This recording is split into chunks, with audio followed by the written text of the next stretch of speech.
Hello, everyone. Welcome to the MeanGene Show on iHeartRadio, powered by Podbean. It is a Tuesday, June 7th, 2022. The NBA Finals Game 3 Wednesday night on ABC, 9 p.m. Eastern Time from Boston. That series is tied at one game apiece. Warriors won Game 2, 107-88. And if you haven't had a chance, make sure you listen to my Game 1 post-game podcast with Valley Sports Southeast, Dustin Pfeiffer. That podcast is available on iHeartRadio or wherever you listen to your favorite podcast. We also had Mr. Picks, Jeff Lambert Sr. on there talking about sports betting on the NBA Finals. So we can't wait to the action returns tomorrow night. A few other topics I want to discuss here today on the Mean Gene Show. Super Bowl champions Rams got a deal done with their top defensive player Aaron Donald. Cleveland Browns quarterback Deshaun Watson facing more allegations. And then the NBA, Utah Jazz Quin Snyder resigns as head coach. What does this mean for Danny Ainge and the Jazz? Also, Jazz All-Star guard Donovan Mitchell's reaction to the news of Snyder stepping down. And then other NBA news, Lakers' new head coach Darvin Ham is starting to put together his coaching staff.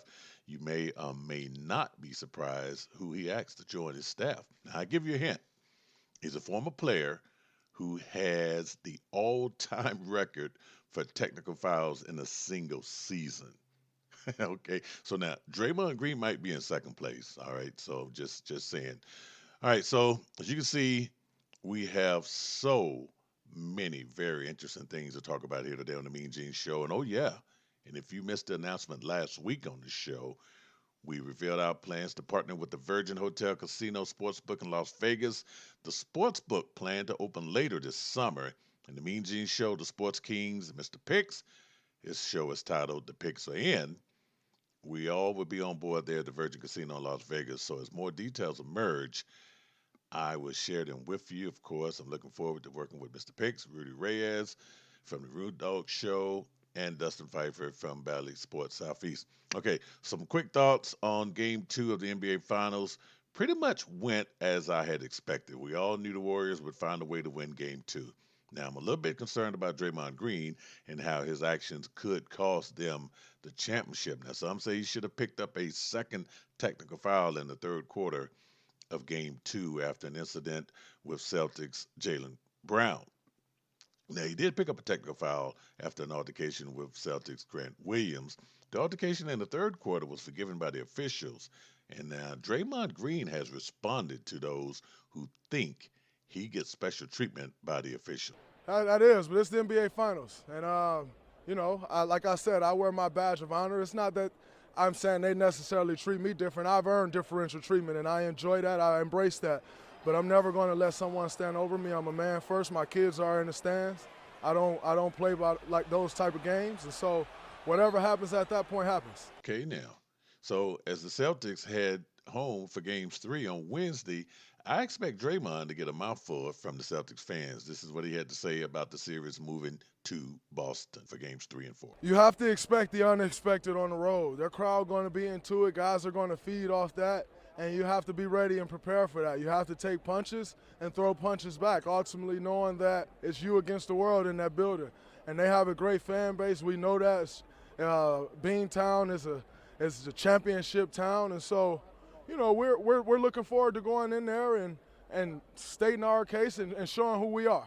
So let's hope Draymond was not really talking literally throwing punches, okay, because he can't afford to have any punches thrown or ejections, especially in Beantown, because I think, just like he said, the preferential treatment, maybe he gets that. He's been in the league for a long time, and come on, referees know his reputation, but at the same time, it's the NBA Finals, so I would expect things to, I just think they're going to be a little careful with that. So anyway, that is the NBA Finals. Make sure you tune in Wednesday night, Game 3 in Boston. Okay. All right, so the Super Bowl champs, Los Angeles Rams, knew how important it was to sign Aaron Donald, and they did just that. Aaron Donald's new contract makes him the NFL's highest paid non-quarterback. All right, so let me tell you about this. So the Rams agreed to rework his contract on Monday, giving the star defensive lineman $95 million over the next 3 seasons, a $40 million raise from his previous contract. Now, this is according to ESPN's Adam Schefter. Now, Donald is supposed to receive $65 million guaranteed over the next couple of years. And in 2023, he'll have the option to still retire after that season or return to the team in 2024. Now, if he decides to return to the team in 2024, guess what? He gets an additional $30 million guaranteed. Now, this is according to Mike Florio from Pro Football Talk. I would say that when Aaron Donald said, "Hey, you know what? I can retire right now. I've accomplished a lot. I did some great things. I got a Super Bowl championship." And a lot of people were saying, I don't think this guy is really going to step away. I think he was just calling out the Rams to see exactly what they was going to do. Well, it was a put up or shut up, and the Rams put up. And they put up a lot, $95 million over the next 3 seasons. And man, what a big raise. So, hey, I'm not mad at Aaron Donald. Get what you can while you can. It's the National Football League. These guys have families. They're not always going to be playing football. And that's just my take. And it's always been my take. I don't care how much money. The NFL is not poor, and they're not going to go poor. As long as the TV deals are out there, they are going to have their money. And the players know this. The Players Association knows this. And they know what they can and cannot get away with. Rams are loaded. They have an owner who it just happens to be married into the Walton family from Walmart. So, like I said, they got plenty of money. So, hey, I'm proud of Aaron Donald. Good job. And hey, Rams, the Rams have reloaded, folks. So you better watch out. They coming back. Cleveland Browns quarterback Deshaun Watson was hit with another lawsuit by a massage therapist. That makes 24 lawsuits against him now. The latest one was filed here in Houston by the attorney representing all 24 women. And what does this do for Deshaun Watson? Remember, he is awaiting possible discipline from the NFL. So, as I mentioned, the latest lawsuit was filed here in Houston by attorney Tony Busby, who is representing all 24 women. So it seems as if, and this is just my opinion, it seems as if the attorney here, and I know a little bit more about the attorney and the situation as it relates to Houston because I live here, but Tony Busby, the attorney, was pissed, totally shocked and upset, you name it, when Deshaun Watson was able to leave the Texans and go to Cleveland, and Cleveland gave him this enormous amount of money. So it seems as if, and this is my opinion again, that, okay, well, you know what?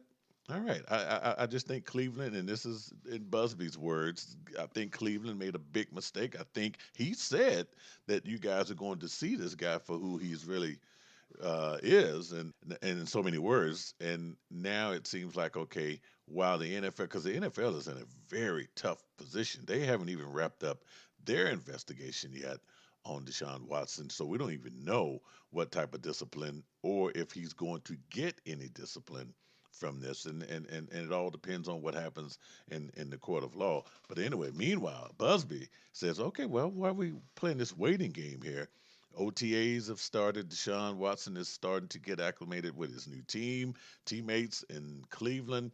So what does Busby do? He decides to, well, let's just go ahead and throw a couple of more lawsuits at Deshaun Watson. So let's see. So, okay. And this is his words. Lost in the media frenzy surrounding Deshaun Watson is that these are 24 strong, courageous women who, despite ridicule, legal shenanigans, and intense media scrutiny, continue to stand firm for what is right. So this is Tony Busby's statements. Watson has been accused by the massage therapist of harassing, assaulting, or touching them during appointments when he was with the Houston Texans. So none of these stories are changing. It's just additional people. So I don't know. I don't know where number 23 and 24 came from. We all knew that there was 22, right? So in the last couple of weeks, things have changed, and we should see. This is, for me, it just seems like an attempt to continue to discredit Deshaun Watson and sort of, ruin his image and likeness, so to speak. And Meanwhile, nothing. His lawyer, Rusty Harden, has not really commented. He just said, "Hey, he can't comment. He's not going to say anything," which might be a smart move. But the first 22 lawsuits were filed in March and April of 2021 last year, and then these latest two being filed since two of the women detailed encounters with Watson while being interviewed on HBO's Real Sports with Bryant Gumbel. So I don't know. It just seems like don't be surprised if there's a 25th and a 26th. Who knows? But anyway, this will probably further delay the NFL's investigation because, according to my sources, I was told that they were wrapping up their investigation on Deshaun Watson and whether or not they are going to be able to suspend him, do whatever they do. But now this is, it's interesting. So does he play or doesn't he? And I think because nothing has officially, he hasn't been charged with anything. These are all allegations. I think Deshaun Watson is going to play. I think OTAs, everything that's supposed to happen in Cleveland is going to happen. So we will find out. But I know that Cleveland Brown fans are probably on edge there. And then, of course, you got the Baker Mayfield situation where Baker Mayfield is due to be paid somewhat 18, $19 million. And Cleveland is really being moving slow about this. So they were unable to trade him. And who knows? Don't be surprised if Baker Mayfield is on this team because this is a very delicate situation for the Cleveland Browns. You don't know if Watson is going to be there, if he's going to be suspended. All indications are that Baker Mayfield, and that's a whole different situation. Baker's pissed off at the fact that they went and signed Deshaun Watson for this enormous amount of money. Yet he's owed this money. He feels that the organization has betrayed him. There's no trust, this, that, and the other. But don't be surprised if Baker Mayfield is behind center, depending on what happens with the old allegations, with the new allegations, the NFL investigation, or involving Deshaun Watson. So stay tuned for more on that story. So back to the NBA, and I know I'm going back and forth, but I have to talk about this story because I was totally shocked when I heard the announcement that Utah Jazz head coach Quin Snyder decided to resign. And although I felt something was going to change in Utah after the early exit out of the NBA playoffs. And in Utah, very interesting over the last just few years. So the 2017-18 season, they finished third in that Northwest Division. They lost in the conference semifinals to the Rockets. And the 2018-2019 season, finished third again, lost in the first round to the Rockets. And then this was the James Harden Rockets, by the way. And then 2019-2020 season, they finished third in the Northwest. They lost in the first round to the Denver Nuggets. And, so just playoff history under Quin Snyder, the team just seemed like they never could get it going. And in the 2020-21 season, they actually finished first place in the Northwest. So we said, okay, here's Utah. Here they come. All right. And they lost in the conference semifinals to the Los Angeles Clippers. And then this past season, once again, they came back, finished first place in the Northwest Division, and they lost in the first round to the Dallas Mavericks. So I don't know what the reasoning for Quin Snyder's resignation was. According to Quin Snyder, he just thinks that the organization needed a change. He needed a change. So therefore, he made the announcement. Danny Ainge, who is the general manager he's actually the CEO for the Utah Jazz. He basically said, he just got to trust that Quin Snyder knows what is best for him, knows what's best for his family. So this leaves, and team owner Ryan Smith said that there's no timetable for making a new hire because the NBA draft will be coming up immediately, well, a couple of weeks after the NBA Finals. So the Jazz has a little bit of time, not a whole lot of time. And this is interesting because I plan to follow up with play-by-play announcer for the Jazz, Craig Bolajak. If you guys know, Craig has been on this show. We've talked about the Jazz. We talked about the whole incident back in, 2019 with the COVID thing there that shut down the NBA. And I just reached out to Craig a couple of weeks ago. He had a birthday, and he says he wants to come back on the show and talk. I don't think he knew this was coming because we were just going to talk off season. The summer camp is coming up and all of that. NBA Summer League and it's coming up. But now, certainly, I know he's a busy man right now, and just talking about this latest thing that's coming out of Utah. And then, just to make it even a little bit more interesting, is the fact that All Star guard Donovan Mitchell, according to my sources, a little disappointed, a little shocked there of this situation. But then again, there's also a story out there that maybe Donovan Mitchell could have been the reason why Quin Snyder decided to leave in the first place. So this is developing, and it's certainly a question that I plan to ask play-by-play announcer for the Utah Jazz, Craig Bolerjack, when we bring him on the show. Of course, uh, this is just all developing here, and I think probably won't have Craig on until after the Jazz decide to hire a coach.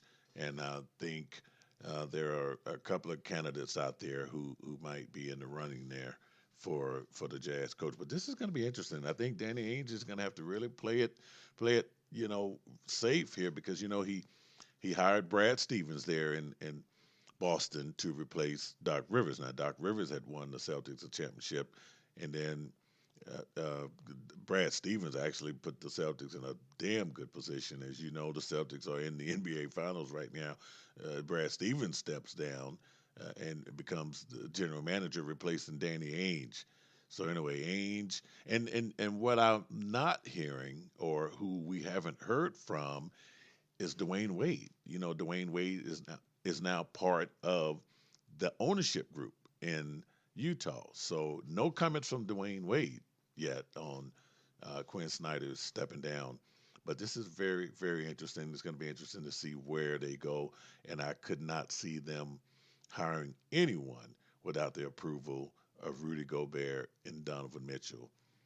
And because you do not want to lose those two players, okay? And you don't want to piss them off either because they are still the backbone of the Utah Jazz. So anyway, uh, just hey, I will let you know when we get Craig Bolerjack on the show because it's going to be interesting. And man, I can't wait to hear what he has to say about the shocking announcement that Quin Snyder, after 8 seasons, is no longer the head coach of the Utah Jazz. Now, I want to say that Snyder went 372 wins to 264 losses with the Jazz. So that's a little bit right at 58.5%. And of course, he is ranked as the 18th best among NBA coaches who have worked for at least that long, so 8 years. So I guess, I mean, 18 is not that great. But anyway, he's one of only two coaches that have a winning record with the Jazz. The other one being Jerry Sloan. You guys remember the late Jerry Sloan.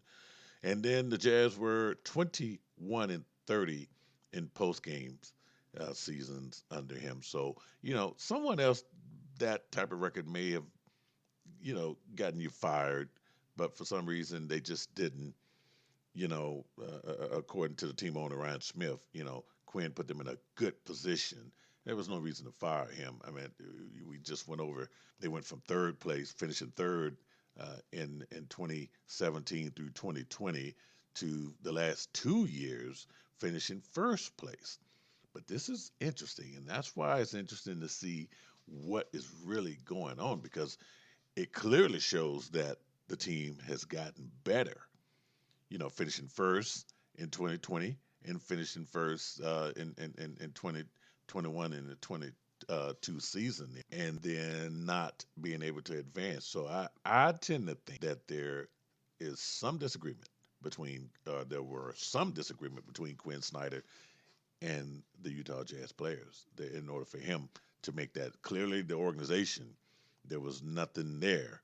The owner, the CEO, everybody was on board.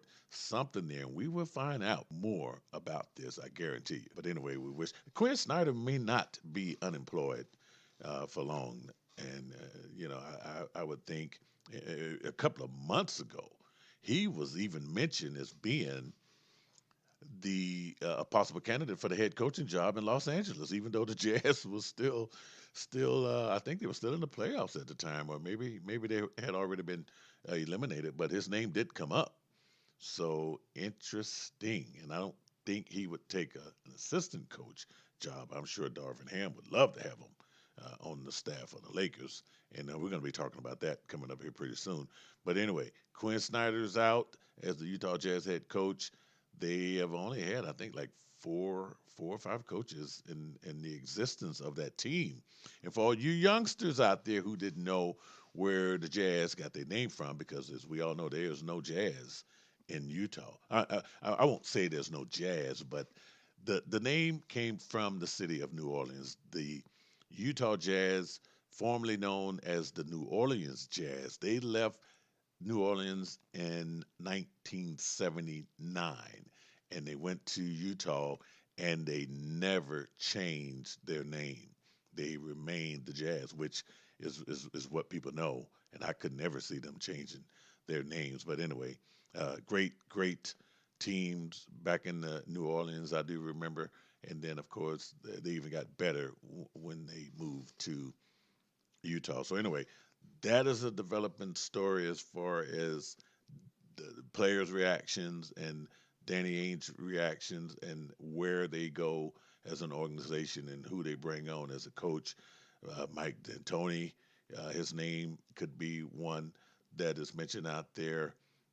Atkinson, who used to coach the Charlotte Hornets, although I think he might.